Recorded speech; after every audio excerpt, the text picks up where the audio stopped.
Hello, welcome to the second installment, the final installment of our broadcast from home listening event with Lisa Bielawa, her remarkable piece that she's been creating since April 9th.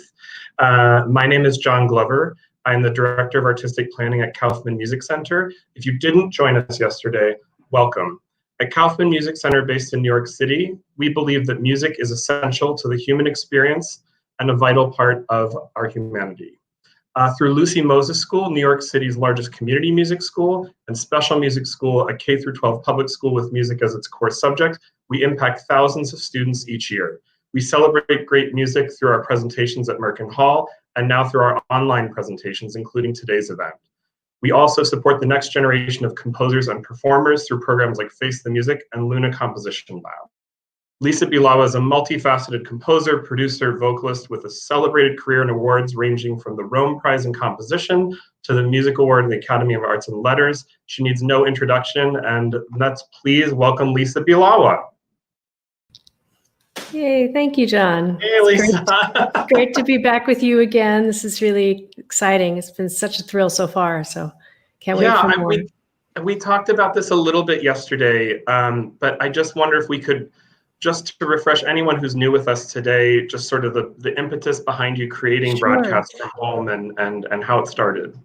Sure. Well, you and I were in touch, of course, because all of the various colleagues that I have in so many parts of the field, students and professional colleagues, presenters, supporters, friends, all of us suddenly went into a sort of a spiral in late March when everything started to get shut down. And it became clear pretty quickly that the whole world was shutting down, the whole world was going into lockdown.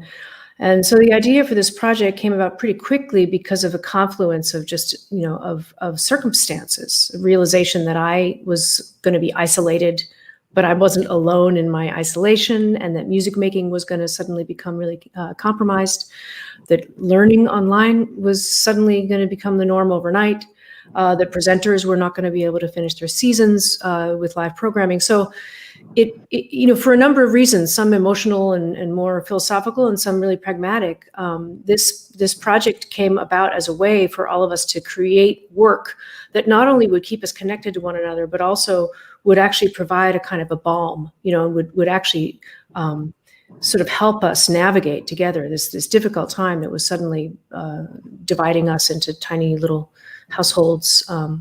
As a way to reach out to each other. So what the way the project works is that there is a website where people can add where people anywhere in the world can give their testimonies from wherever they are, which for months and months was sheltering in place. And then I write little melodies. Every single week I crank out a new set of melodies, put them up online. Again, people anywhere in the world can hear the melodies sung by myself and by Greg Pernhagen, who does the men's parts. We'll talk to him later today. And anybody can upload themselves singing also from sheltering in place from anywhere in the world. And then every week I create with musicians that are different groups of instrumentalists from different organizations each week, or each set of weeks, putting together kind of a weekly chapter that expresses kind of where we're all at that week.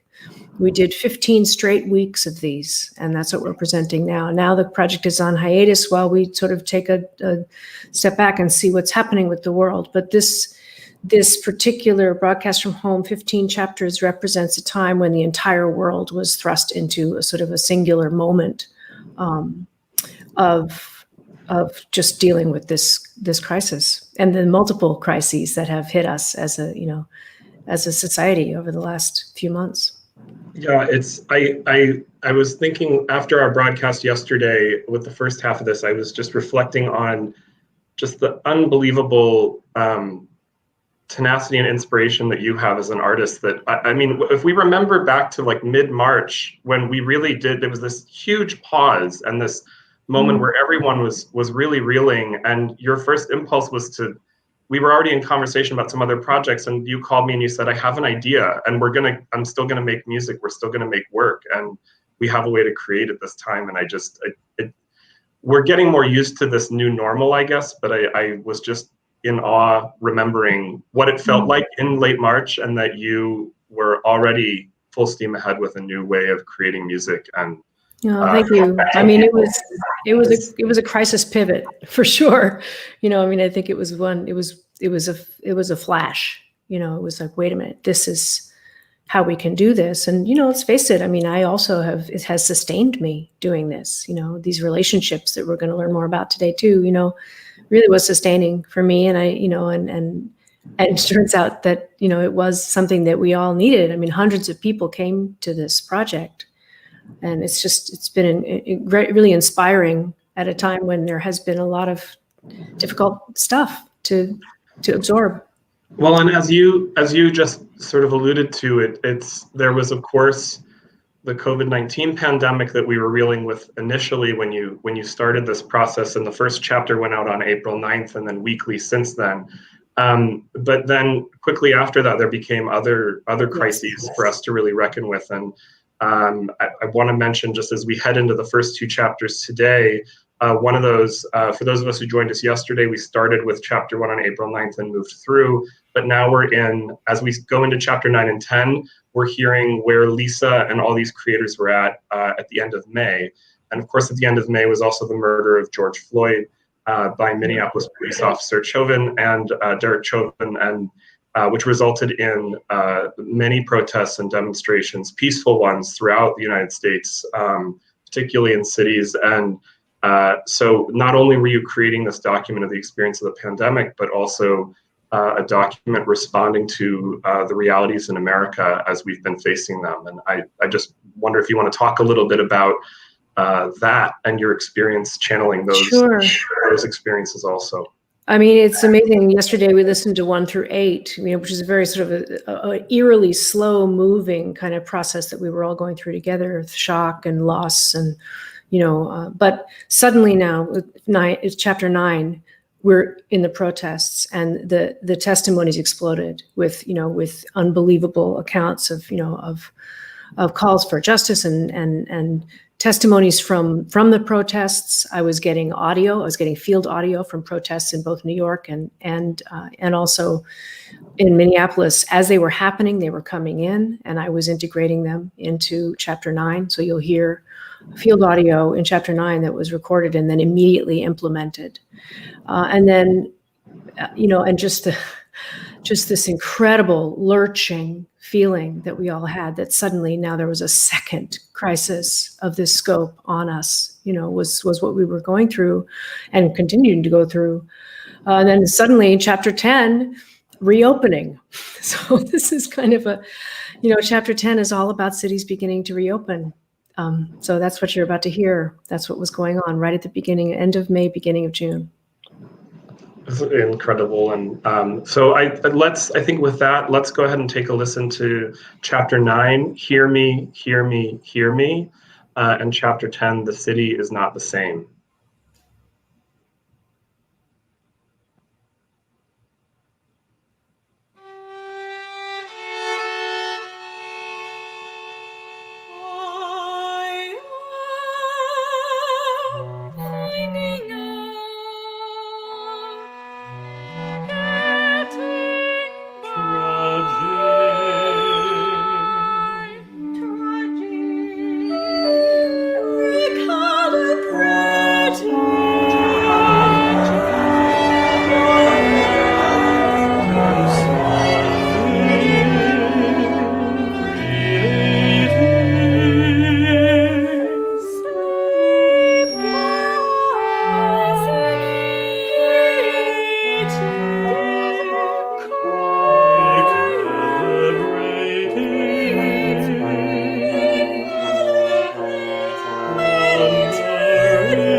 San Francisco,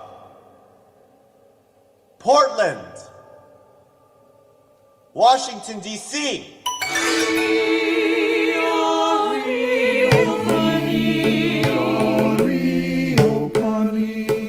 Yokohama, Atlanta,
It's so hard to talk after listening to these things, Lisa. That's a weird one, 10. It's like a fever dream. People were so conflicted. Yeah. It's interesting. Every time I hear it, I think, man, it was a transitional chapter. both of them were 9. Suddenly people were out on the streets, protesting after being home in their, sheltering in their homes all this time. It was just such a lurching time, I wonder, we spent a lot of time yesterday talking about just sound and the different musical compositional structures that you were working with. And I wonder if we could nerd out just for a second on your approach to text and how you do that as a composer. Because I think one of the things that strikes this project and your work in general is the attention to detail you have towards the words as well as the music. And I'm thinking particularly about, selecting this the powerful testimony from a young, I think a teenager in Brooklyn, right, who submitted this testimony that we hear in chapter 9, justice for too long has been a faint hum, hear me, hear me, hear me. And I wonder if you could just talk a little bit about how that part of your process, because you're getting all these testimonies, thousands and thousands of words that you're distilling.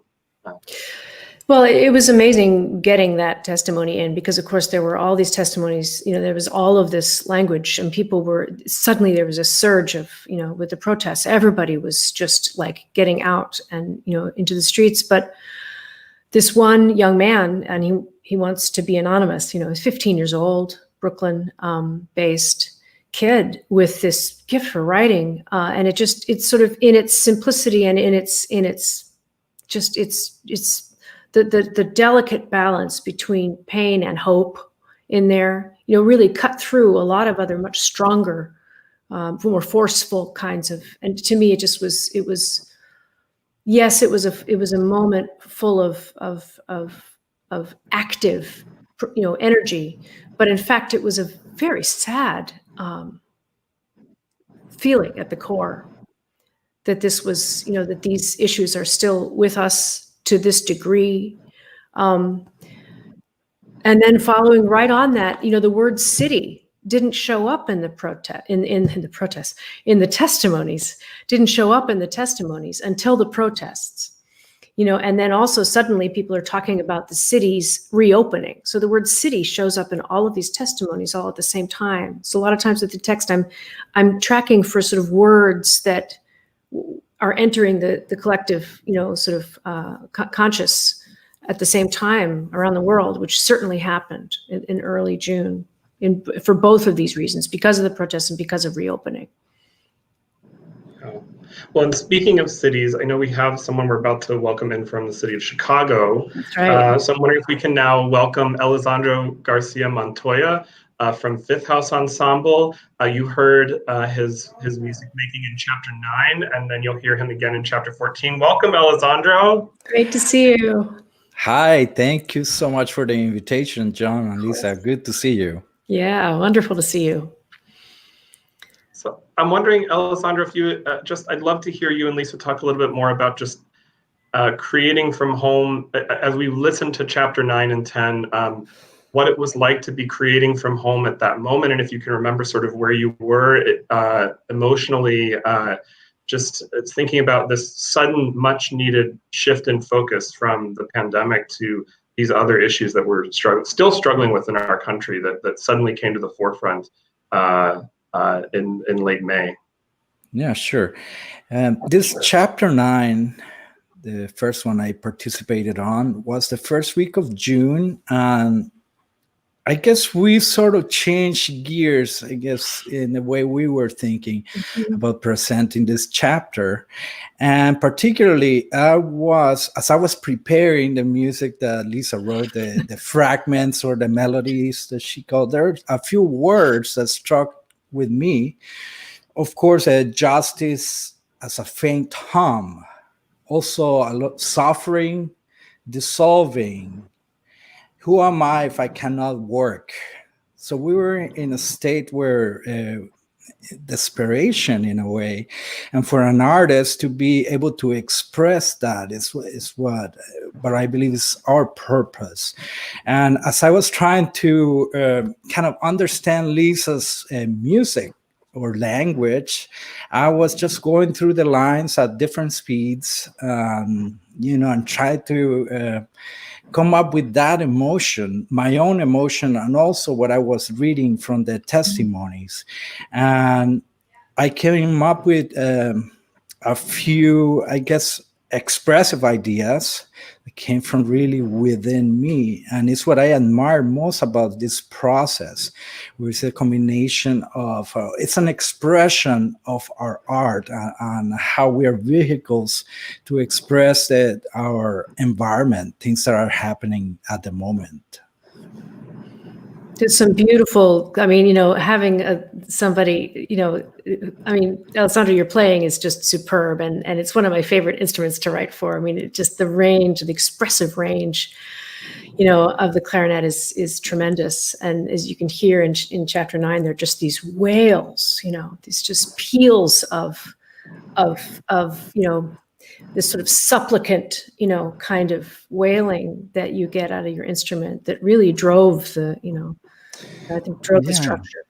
Absolutely. Yeah. The clarinet is one of those instruments that you can really scream and also be tender in a way. Yeah. And I love how you treated the lines with the two clarinets, because it's sort of a glimpse of hope.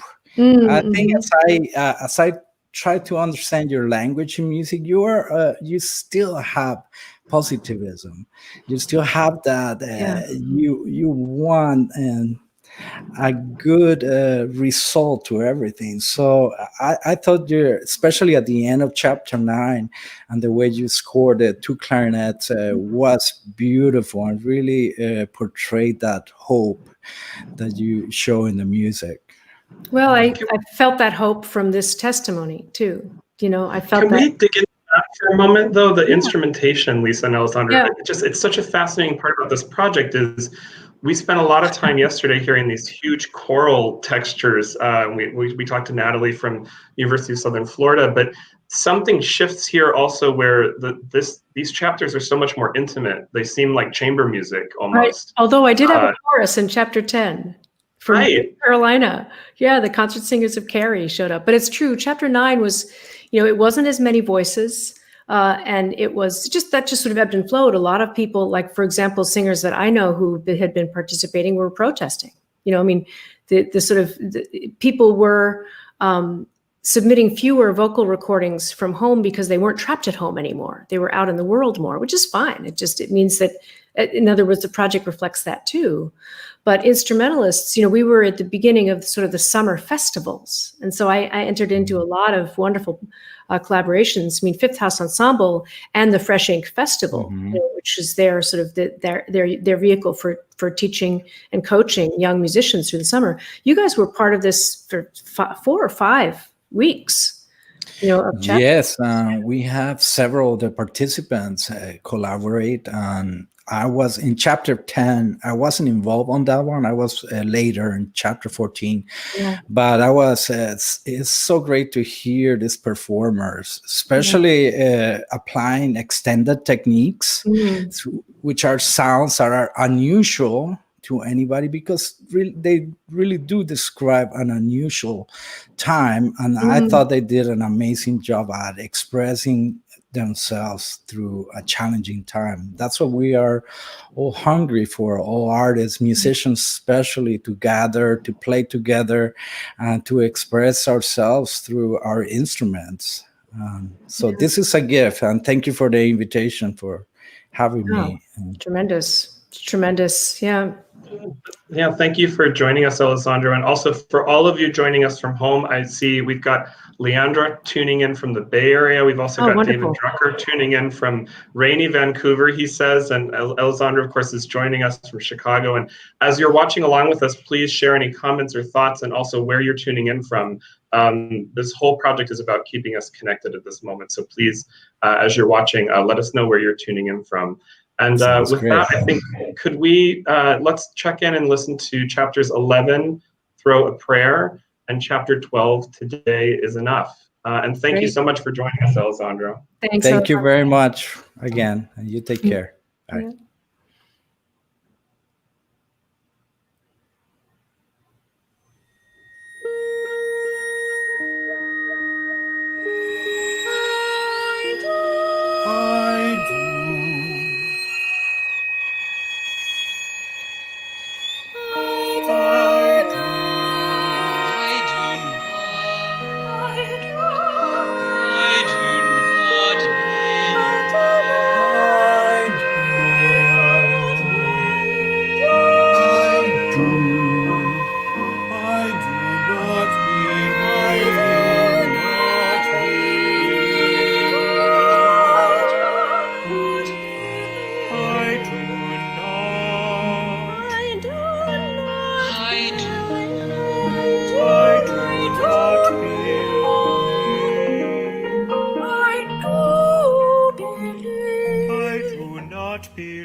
blinded by the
Inside, there is mostly waiting to surrender, waiting for the reason to be afraid as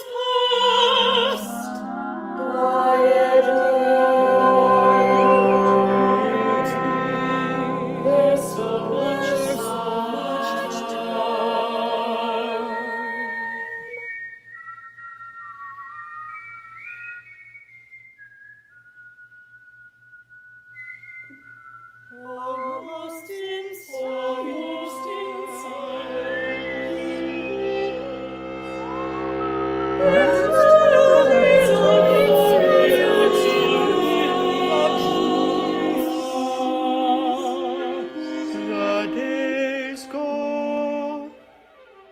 The days go on and on and the days go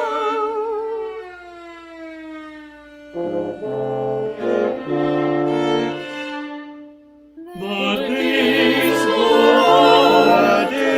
go on and stopped.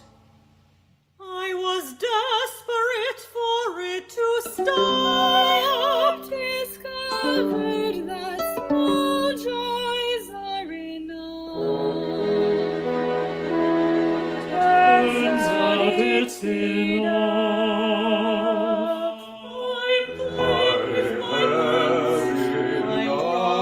playing with my pets. Singing good rhymes.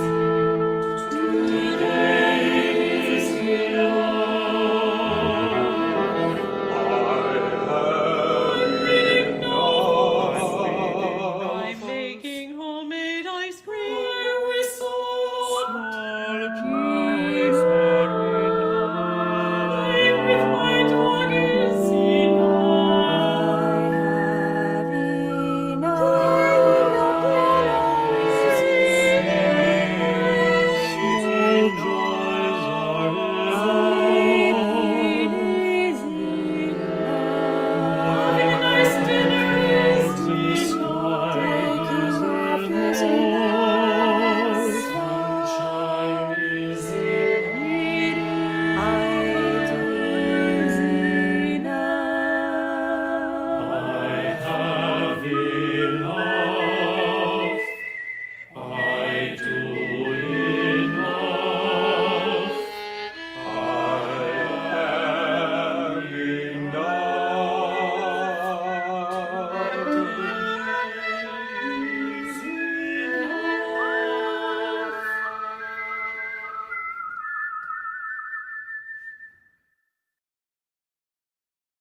So, continuing to deal with some pretty big topics. I mean, Yes, I know. throw a prayer is like this Yeah. sort of, I hear it as this kind of suddenly approaching the question of faith and Yeah. kind of questioning and challenging it. And I wonder what led you in that direction, or what in the testimonies was pulling you in that direction. It's always the testimonies. I mean, it's almost babyishly simple. The word prayer had not come up, and suddenly it was in multiple testimonies. People were starting to talk about faith, and they were starting to think about sort of the bigger issues. I mean, I think that happened to all of us around this time. This was mid-June. It was clear that we're in this situation, for a while, and we need to, chapter 12 is also about just, there's testimony from a woman whose whole life has changed. She's moved back with her parents, lost her work, and she's making the best of it. She whistles a lot. Yeah, tell me about, so with the whistling, I mean, how Well, she did said I you put that in whistle a a lot. testimony, and how did that just, it becomes like the through line of that whole chapter. I know. Well, of course, she says I whistle a lot. That's what she's doing, and there's just this sort of this people's lives have become so simple because a lot of the, I mean, I usually, before all this, was traveling around the world 30 weeks a year, and our lives have gotten much more circumscribed. And so she's describing the experience. She's noticing what she does with her day. She plays with her pets. She whistles a lot. And, both of these chapters have something I started to do more and more, which is leaving things open so that it's not just testimonies I'm setting from the testimony submissions, but there are things that are open in the vocal submissions for people who are singing to fill in their own words. So I asked them to say, throw a prayer to blank, whatever, Right. I mean, it's, what are you doing with your time? I'm making homemade ice cream. Like that came out of somebody who was singing. That wasn't from a testimony. That was somebody who was singing. So that was started to really explode here with chapter 11, because I had a lot of creative collaborators. The Walden School programs are full of musicians who are multifaceted. They sing together always as part of their programs. There's this whole way of having music education that led me to be able to make a much more open, collaborative process for chapter 11, which was really cool. Yeah, and I think we've got two actually sort of brilliant creative collaborators to welcome on, right, that have been involved in so many of the chapters. So I'm wondering if we could welcome Greg Pernhagen, who recorded all the male vocal parts in each of the chapters. Yep. Welcome, Greg. Hi. And we're hearing on many of the chapters. Hi, and also we're going to welcome on Seth Brenzel, who is the executive director at the Walden School that Lisa was just mentioning. And Seth, I believe your 2020 online creative musicians experience, those musicians made a huge contribution, particularly to chapter 11. So welcome. Thank you. I wonder if we could, Greg, could we start with you talking a little bit about just, this isn't your first time around the block with Lisa on large-scale collaborations. So I'm wondering if you just talk about working with Lisa on these projects and what made this one so unique.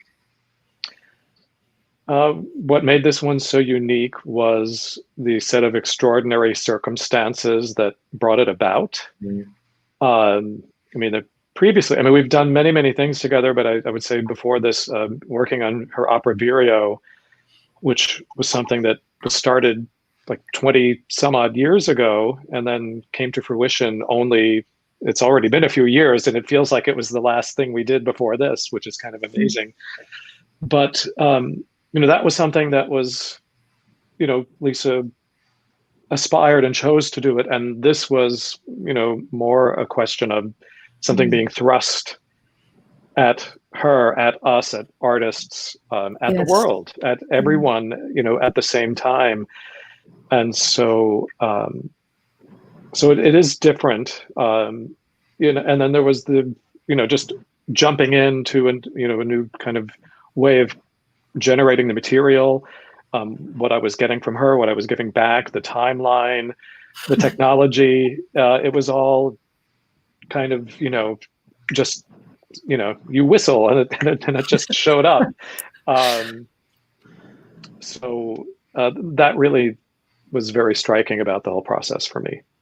And I think for me, it's great to see you, Greg, because for me, there was an incredible sort of generosity and beauty to your work on the project also, because as someone who also jumped in and submitted some performances from time to time as we went, having the experience of, I hadn't met you in person, but along with everyone who contributed vocal performances, we had you in our ears, right? You were not only performing in this piece, but you were giving us these guide tracks for us to hear the music. For people who couldn't read music, they could still listen to you and then use that as a way into collaborating on the project. And I just wonder if you could talk a little bit about that, of recording guide tracks versus recording performance, and what that experience was like.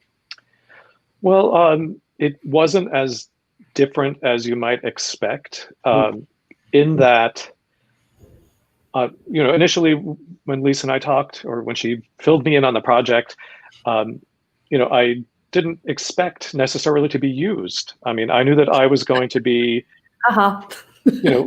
doing the guide tracks. No, does that sound really weird? That's great. I knew that I was going to be doing the guide tracks, and so I wanted them to be, had to be accurate and clean, but I also had an emotional response to every single line and every week. And we didn't talk about that because I got them on Thursday morning, and then, within an hour of receiving them, I, had to get them done so that they could be sent off to the engineer. And I always had, an emotional response that informed, I didn't want to like guide people's emotions, but I felt like it was important for me to not just be, like a, hello, please leave your name at the, at the beep, like perfunctory. I didn't want anything to feel perfunctory or, like guidey in the sense of being perfect. I wanted it to still feel like musical expression, and that way people could link onto that and then have their own response or their own spin on it, which is what I would hear every week in the final products. And, sometimes I'd hear myself, but then I would hear, people doing the material, which I was now, not accustomed to, or what's the word I want to use? Acclimated? Right. Acclimated, or, I knew it. So it didn't surprise me, but it was wonderful to hear the individuality of all of the participants. Was really, really an amazing thing from week to week. So beautiful. And Seth, I wonder, speaking of participants, such a meaningful contribution and collaboration that the Walden School had with this. And I wonder if you and Lisa could just talk a little bit about how that came together and what that was like collaborating on this project. Sure. Well, Lisa was set to be our composer in residence for our in-person program in June in New Hampshire, where we had intended to be. As Lisa mentioned earlier in her remarks, we had to make a crisis pivot, which is what everybody has been doing. And maybe it's a little less urgent now that we're kind of settling into this big temporary, but we initially thought we just might not run. We might not do anything. We just might cancel and that was our initial conversation with Lisa. We weren't sure we were going to go. And we actually heard from our community that they wanted something. They wanted some, they wanted to teach, they wanted to learn. And so we stood up an online version of what we normally would do as a program.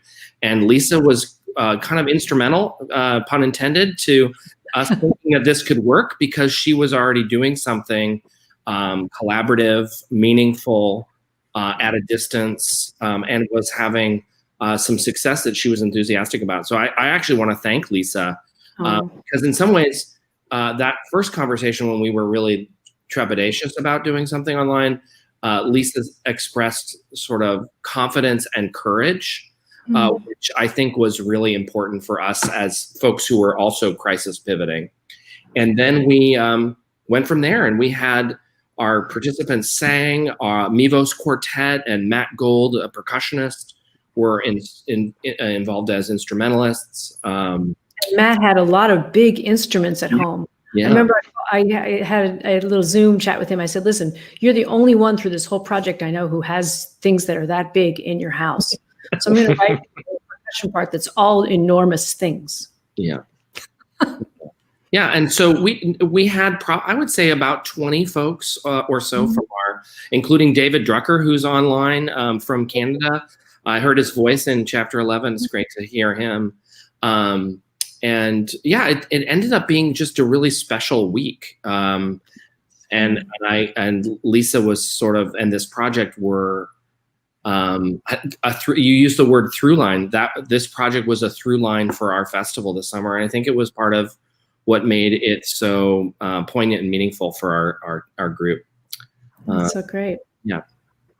And I know, Seth, you and I were communicating a little bit before. It's also, Kaufman being lead partner to support this, but all these different organizations coming in, and Walden and Kaufman collaborated on March 10th, like just before closure. So it was so beautiful to be reconnected in this project, and it's great to be here with you today. Yeah, thanks to me. We have this wonderful collaboration with Face the Music, and I suspect some Face the Music musicians have been participating in broadcasts from home as well, and then some of our young musicians program students later in July, and I think that was chapter 15? Yeah, chapter 15. You'll hear Walden Young. Yeah, some of the young singers. So that was... singers, and I think at least one ukulelist. Oh yeah, they never wrote for ukulele ever, and suddenly there were 2 in chapter 15.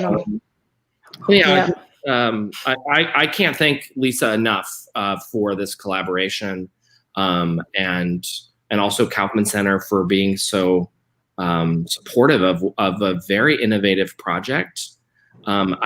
And you've talked about it as a bit of a time capsule at different times, Lisa. Yeah. I think that's right. I think in some ways, 10 years or 20 years from now, when this music is visited, I think it will be quite powerful for many of us who've participated in this. I threw a prayer to singing.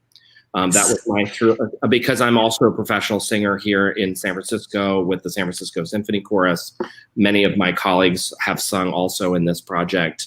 And Leandra Ram also, right? Oh, yeah, Leandra. And that's her 5-year-old son, by the way, at the end. Yeah. She throws a prayer to mom and dad. She has a 3-year-old later as well, because she's recording these tracks from home with her little kiddies. So I put the kids in. Thank you, Leandra. And those of us who sing are so desperate to sing with one another, but this virus and this pandemic have made it such that in some ways it's dangerous for us to be together singing. Anyhow, I just love the opportunity to sing and hear voices. And thank you, Lisa, for giving all of us voice. Thank you. Well, it's been beautiful to hear you all, and we're going to continue to hear you. We're going to listen now to chapters 13, Where is Everybody, and chapter 14, Still. And Seth and Greg, thanks so much for joining us today. Thank you so much. It was great to be here. Great to hear you and see you. Bye-bye.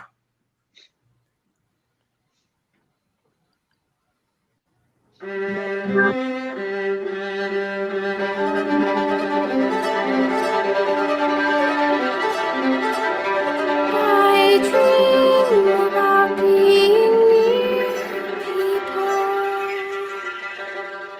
and I wake up terrified.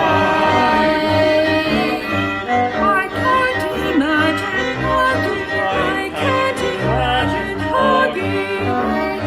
I can't imagine hugging or shaking a hand again. Never is it safe where our leaders is it safe the only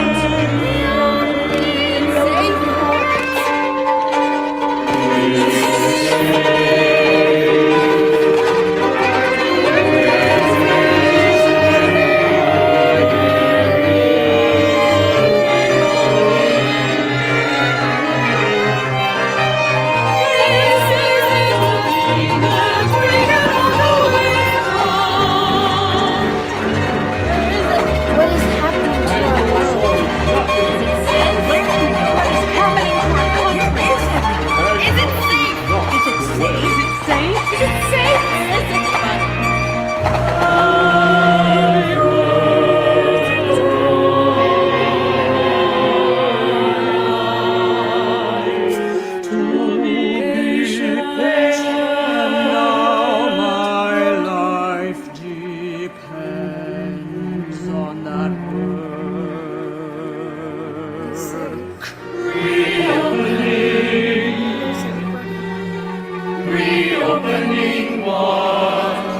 more importantly, when? To the country. What's happening?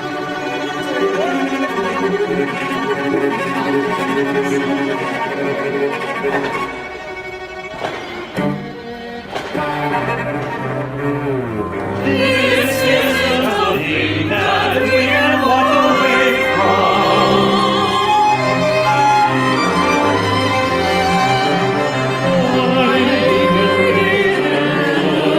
differently.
Be still.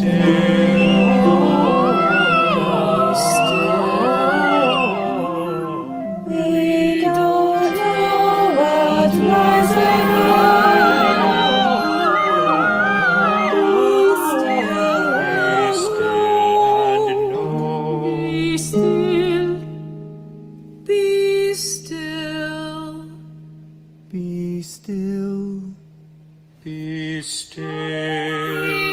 Be still and know. We don't know what lies ahead.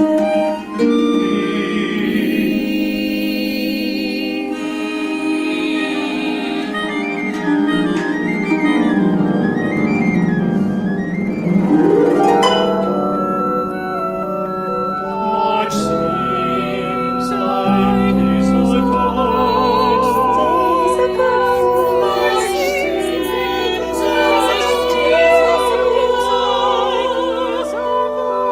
March seems like both days and years ago.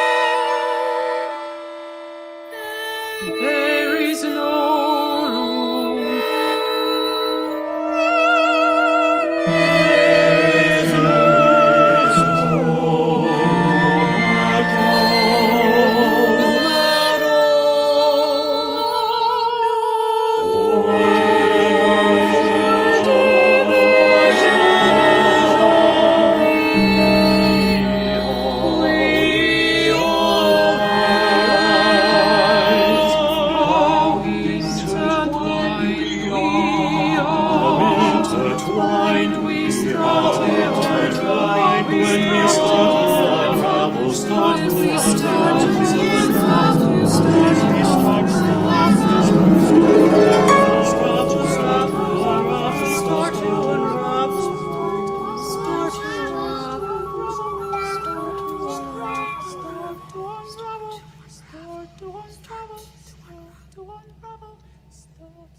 Some pretty good earworms in there, Lisa. Oh, thanks. Start to unravel. That's what we've been doing, starting to unravel. I wonder, you mentioned in our last conversation that you had access to some large instruments, thanks to one musician from the Walden School, but it sounds like you got an even bigger instrument in these chapters. Could you talk a little bit about the loud bangs and booms that we're hearing in chapter 13 particularly? Chapter 13 was a collaboration with the Next Festival of Emerging Artists, and which means that I suddenly had a string orchestra, which was amazing, working with these players. And, you know, I also gave them a lot of freedom too. Some of the sort of yelling and that you hear is actually, you know, people playing the cello and yelling, you know, at the same time. But as I was working on this, yet again, field audio, I was in a situation where I couldn't concentrate and I was trying to record my parts, and, you know, there was constant fireworks. And anybody who lived in New York remembers this, and I understand it was also elsewhere too. But there was just, because people were so pent up, and because there was such incredible, raw emotion and claustrophobia in our communities, right? The sort of illegal fireworks phenomenon went on night after night. So those recordings that you hear in chapter 13, that wasn't me going outside. That was me just from my desk holding up like recording device. That was what I was hearing while I was working. It was fireworks all the time. And, it just seemed like it underlined this feeling of just rage that came out in chapter 13. That's kind of when a lot of people reached their boiling point. It was right at the end of June, beginning of July. People were just, in this country, especially, they were hitting a wall. And that really comes out in there. And then chapter 14, there's still fear in chapter 14, actually. I think it's people just sort of trying to breathe through it, and trying to tell themselves things that will be healing and steadying. That was the sense I got.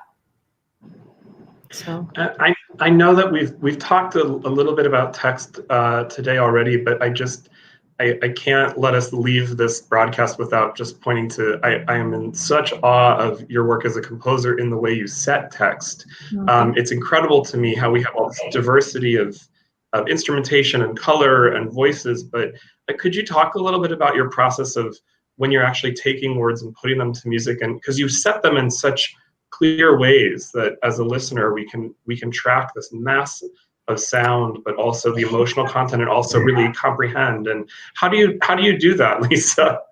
It's it's eye to heart to ear to brain. I see something like, this isn't a thing that we can walk away from, and I think, oh man. And then I think, this isn't a thing that we can walk away from. I mean, I want to set it in a way that will enable people who are singing it to bypass the brain and sing it from the heart. I know that sounds, whatever. This with these testimonies especially, it took something for people to get these thoughts and feelings onto the page and to send them to me, So then it's precious cargo then.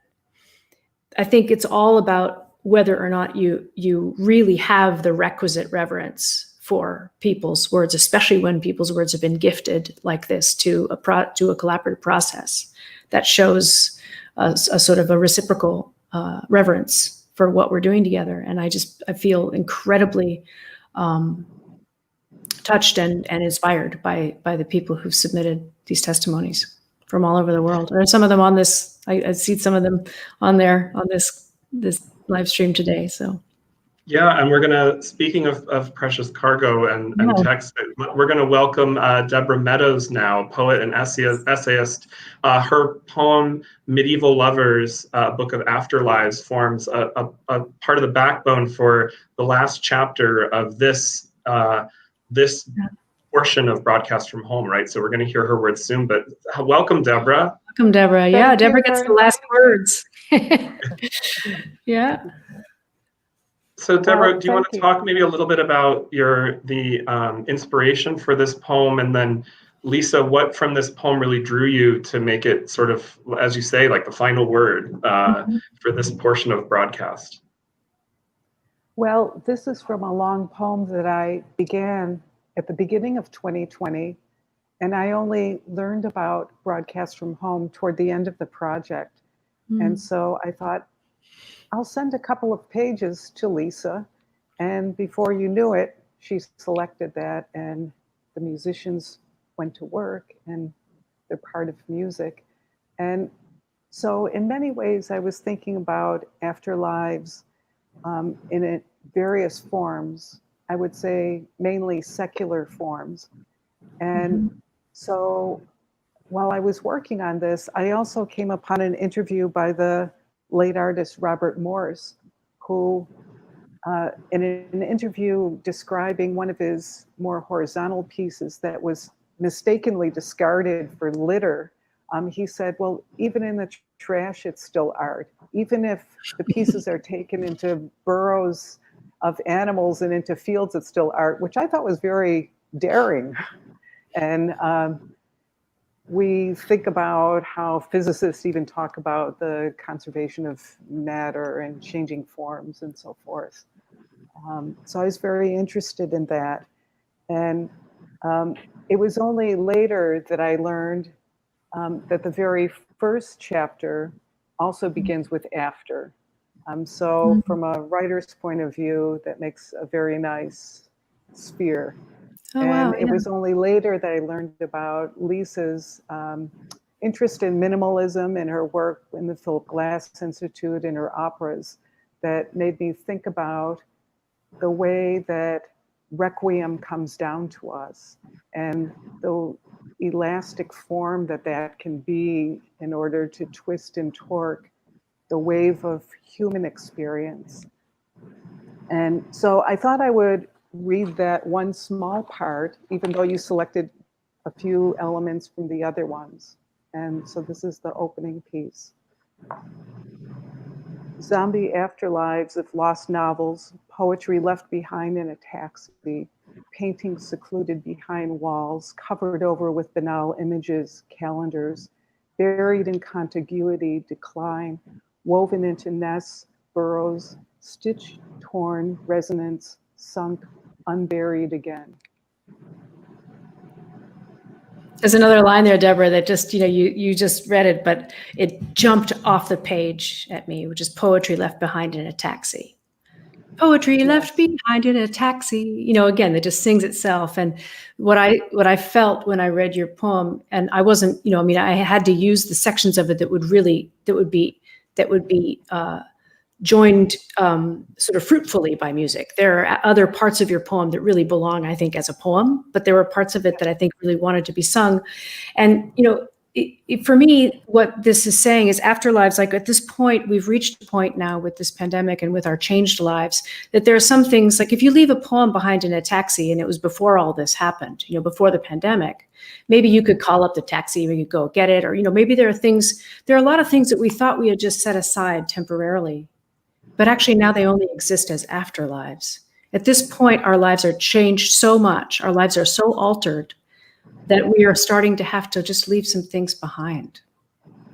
And that's, and then there's this Deus ex machina phrase that you have at the end of the poem, at the end of the section that I used here, which was, although there are examples, those who put down instruments for years and play just like it was yesterday. And there's just, those are the words I end on, because it's about, just sort of this hope that even though we've lost so much, through music making, we can spring back to life. That's the fantasy. And that's what I wanted to animate this. Beautiful. The punk rock musician who lives next door doesn't know that he was the inspiration for that line. Okay, well, maybe he's listening. Thank you so much, Deborah. It's really wonderful. Thank you. And let's listen to this last chapter of this installment of Broadcast from Home, Afterlives, and such a privilege to have you here, Deborah. And we'll come back just briefly after we listen to this last chapter to sort of wrap things up. So let's take a listen to Afterlives, chapter 15. Okay, thank you.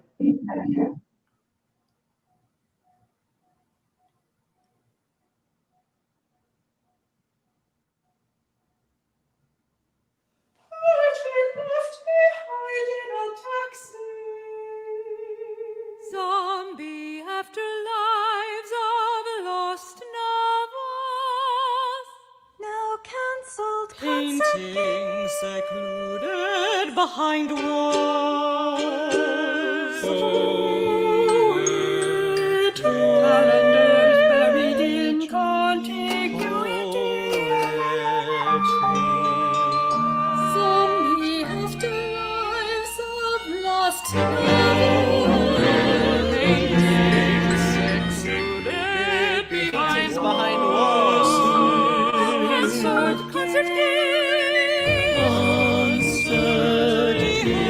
calendars buried in contiguity. Unrequited loves.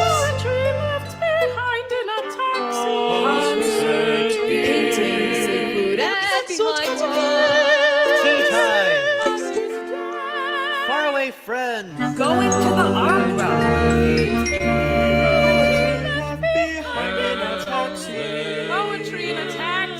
across the country.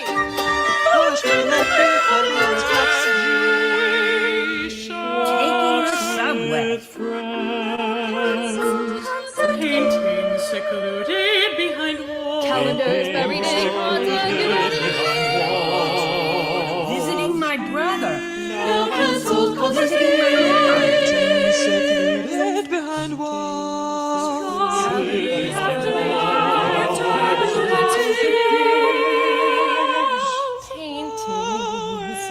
Lost novels.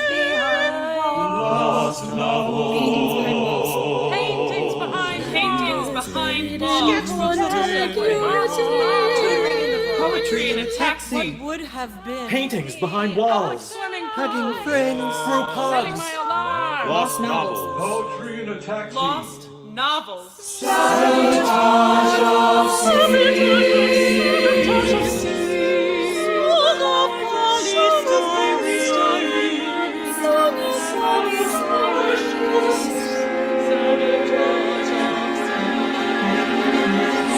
Song of polystyrene. Serial aggression. Gets red plastic and gay. Red plastic and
Hours of practice.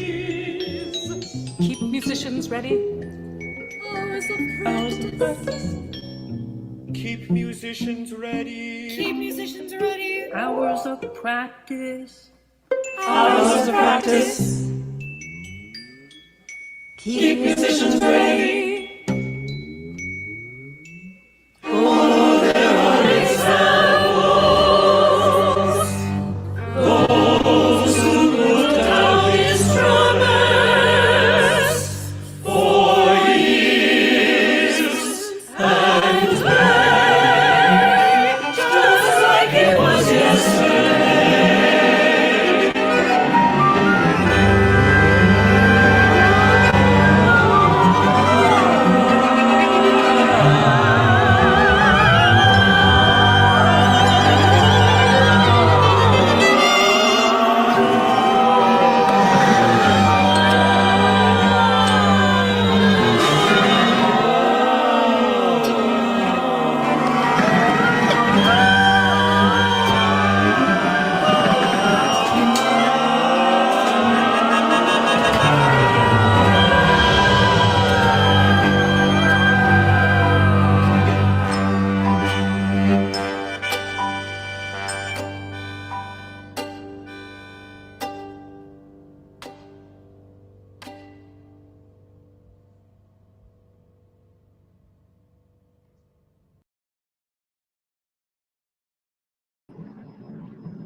And then we end with a ukulele and a melodica, Lisa.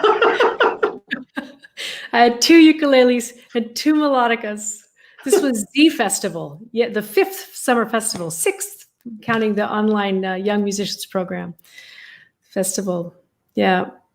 And it's incredible. Just, it's funny because Greg, I think, was telling me earlier that I without really fully realizing it, I think in a way I set the sirens Yeah. at the end there. I spent so many months hearing just sirens day in, day out. I remember us talking about that in April, talking about all we heard were sirens and birds. And they found their way in. Yeah. Yeah, they found their way in. Yeah. Well, is there anything that I know that you're putting this project on hiatus now for a little bit, which doesn't mean that it's over and it will surely return, but this is a sort of a moment for you to pause and shift to some other work. And I don't know if there's anything else you want to say to sum up just this part of the process of broadcast. Well, the testimonies are still coming in, and I really, if people want to share their experiences of this unprecedented time, I still encourage you to submit your testimonies, because this is an archive we're building. And just as Greg said about this project kind of happened to us, I mean, we don't really know what's going to be happening to us.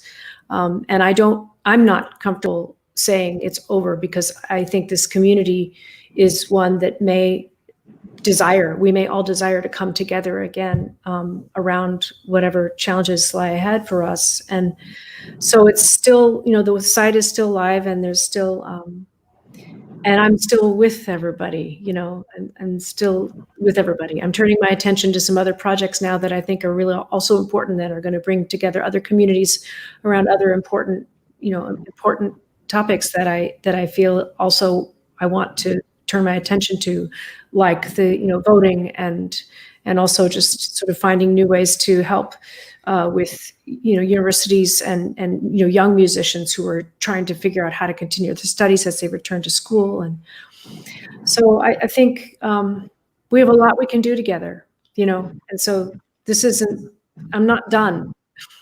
No. This was we're so close to being able to share some.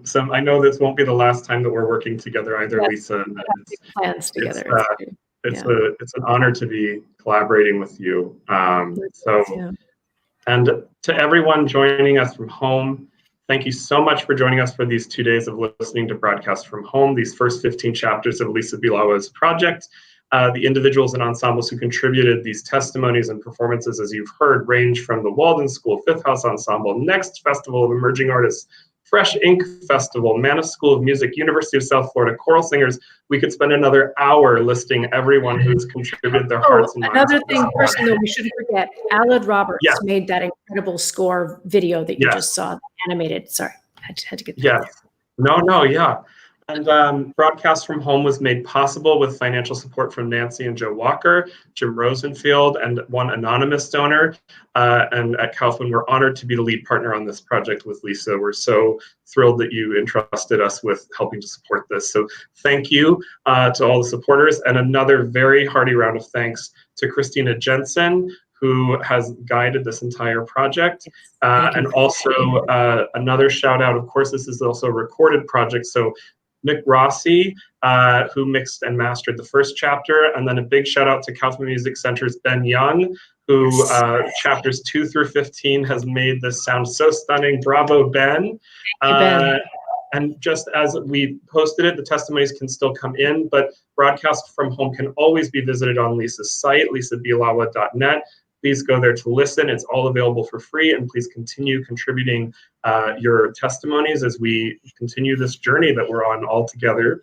And also, please join Kaufman Music Center with all of our digital offerings coming up. Our next one is August 26th. We'll be presenting a new and thrilling program by Jack Quartet from Merkin Hall, direct to your home, featuring works by Clara Iannota, Marcos Balter, Zosha DeCastri, Anthony Braxton, and George Lewis. You can find information about that and online music instruction and classes from Kaufman at kaufmanmusiccenter.org. And Lisa, Thank you. Is there Thank you, anything John. else you want to say as a sign off for everybody before we sort of close this chapter? Just a big thank you to you, John, and also to the Kaufman Music Center for, you guys dove in there immediately with me at the beginning of this. And, I couldn't have done this without you. I also want to thank Christina Jensen and her whole team. You guys have been my family this last 5 months, just making work around, together at a time when all of our lives were just upside down. We stayed steady on this, and it was really inspiring. So thank you. Well, it's very easy to dive in with you, Lisa. you're an inspiration. Good. So Thank you. thank you to everybody for tuning in. Congratulations, Lisa, and looking forward to the next adventure with you. Likewise. Have a good day, everyone. Be Thanks, everybody. safe. Be safe. Bye-bye.